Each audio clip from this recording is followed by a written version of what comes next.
You're welcome to the Gavel. I'm Linda Akibe. Federal lawmakers in the National Assembly devoted much time during the week to security issues in the country. We saw the Senate consider a report from its committee on the action so far by the Inspector General of Police, Ibrahim Idris, to arrest and prosecute those behind the killings of 73 persons in Benue State between the 2nd and 5th of January 2018.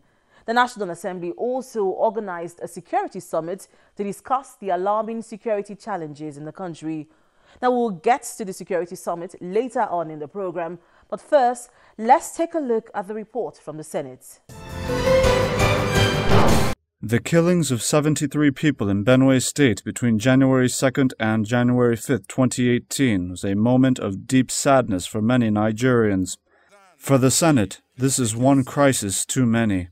The upper chamber, in its resolutions, asked the Inspector General of Police to arrest the perpetrators of the recent killings in Benue State. But weeks later, a federal lawmaker informed the Senate that the Inspector General of Police was yet to carry out the Senate's directive. The Senate thereafter asked its Committee on Police Affairs to find out why the police boss failed to arrest the perpetrators of the violence in Benue State. The committee came back with its findings at plenary during the week. That between 31st day of December 2017 and 31st day of January 2018, over 21 attacks have been recorded in Benue State, noting that while 11 were believed to have been carried out by groups suspected to be Fulani Herdsmen, 10 were carried out by groups suspected to be 10 were believed to be carried out by suspected TIP militia groups. Senator Ibrahim further explained that in the course of the investigation, the committee observed that there is a wide gap and serious defect in intelligence gathering of the Nigeria police force, primarily because of inadequate funding. That local government councils have been rendered ineffective, thereby unable to deal with security issues because there is no born crisis. That inflammatory statements, utterances and actions of some politicians and the opinion molders have been found to be promoting hatred and inciting violence. However, two lawmakers were not satisfied with the report of the committee. I noted that in the statement made by the IG, he copiously mentioned the governor of Benue, in most of the paragraphs. But I didn't see where the committee made an effort to speak with the governor. The IGP said on this, noting what was happening in Benue State, he moved immediately to Benue State. He didn't move to Benue State on his own. Following outcries throughout the country, the president, and from the Senate, the president directed him to relocate to Benue State for, I think, 1 week. That's the IG. He went to Benue State. He was there for 1 day. He spent 2 days in Nasarawa, and he left. His comments have always been very jaundiced. They are not based on professional soundness, and they do not show any detachment and impartiality. As far as this issue is concerned, Mr. President, this is what I want to invite your attention and the attention of this distinguished chamber to page 3. To page 3.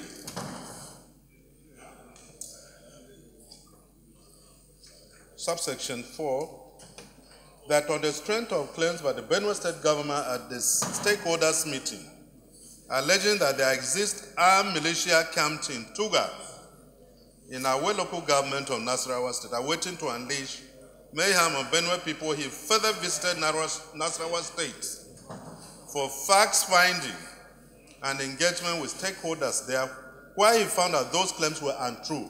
This is not true. What he's saying is not true. They have amassed there. Every security agency has made comments on this.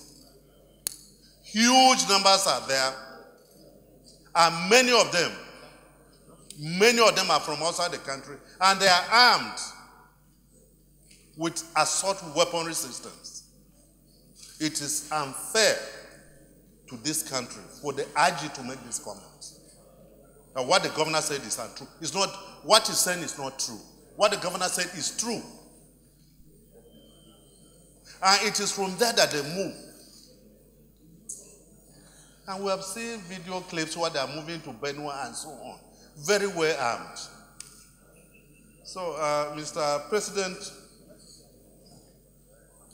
so much has been made of 5 persons arrested with assault weapons AK-47.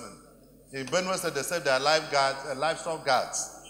There are 5, and this has been the issue that has been repeatedly made media everywhere in Benue State. But we have thousands who are moving with AK-47 freely and they have not been arrested. As we speak, people are still being killed in Benue State, in Nasarawa State, and in Taraba, and Zamfara. Yeah, he said it here. It is not because we are talking anything that is out of the ordinary. The committee was given 1 week to include the views of the Benue State Governor in the report and present it to the Senate. The Inspector General of Police, Ibrahim Idris, is also in the bad books of the House of Representatives.